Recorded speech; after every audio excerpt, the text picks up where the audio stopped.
शबाना मंजूर एबीवीपी की कार्यकर्ता। तो जैसा कि हम जानते हैं, जो एक 19 साल की छात्रा के साथ उड़ीसा में क्या किया गया, नारी सताओ यूनियन ऑफ इंडिया के द्वारा एक छात्र जो मेरे जैसी मेरी उम्र की ऐसी छात्रा के साथ एक इतनी गंदी दुर्घटना हुई, उसका रेप हुआ, बोलते हुए भी हमें शर्म आनी चाहिए। क्योंकि जिस सेंचुरी में आज हम रह रहे हैं,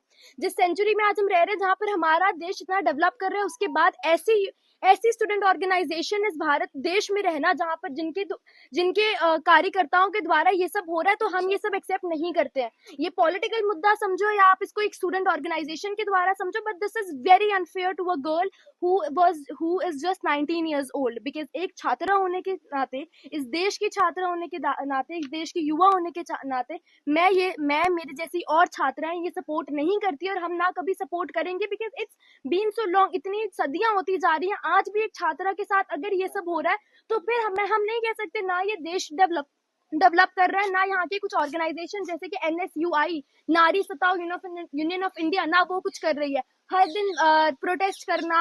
आवाज उठाना, ये सब फिर किसी फायदे का ही नहीं है, ये सब तो किसी काम का ही नहीं है। जब आप अपने ही जब हम बोलते हैं India is our country and all Indians are our brothers and sisters, अगर जब हम ये चीज बोल रहे हैं, उसके बाद अगर आप अपनी भारत देश की प्लेज को फॉलो नहीं कर रहे ना, तो आपको अपने आप को एक बार शीशे में देखना चाहिए और आपको एक बार सोचना चाहिए क्या आप इस देश के असली व्यक्ति हैं या नहीं है। तो ऐसी ऑर्गेनाइजेशन को इस देश में रखने का कोई फायदा नहीं है। जैसे कि मेरे मानिक जी ने भी कहा कि ऐसी ऑर्गेनाइजेशन को बैन कर देना चाहिए, वो बिल्कुल सही है। मैं क्या,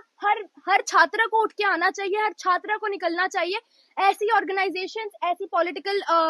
थॉट्स, ऐसी पॉलिटिकल आइडियोलॉजी सबको बैन कर देना चाहिए, तभी भारत देश डेवलप होगा, तभी यहाँ की बेटियों के पास एक सिक्योरिटी होगी, वरना हम सब इनसिक्योरिटी में जीने वाले हैं। और वो जो व्यक्ति जिसने ये सब किया है, उसके साथ उसके अगेंस्ट एक प्रॉपर इन्वेस्टिगेशन होनी चाहिए, प्रॉपर जुडिशरी के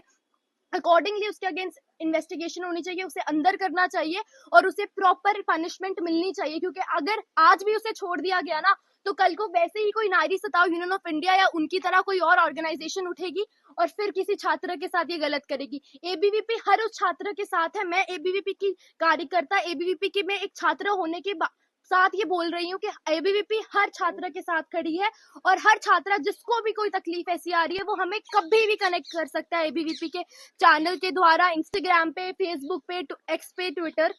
पे कभी भी हमें कनेक्ट कर सकते हैं। और हम उसके लिए ऐसे 100 और प्रेस कॉन्फ्रेंसेस और प्रोटेस्ट करने को रेडी हैं और हर उस इंसान को जो उनके साथ गलत कर रहा है उसके अगेंस्ट उसको पनिशमेंट दिलवाने के लिए रेडी है। We are totally against NSUI, नारी सताओ यूनियन ऑफ इंडिया को बैन कर देना चाहिए और उस व्यक्ति को कड़ी से कड़ी सजा देनी चाहिए। Thank you so much.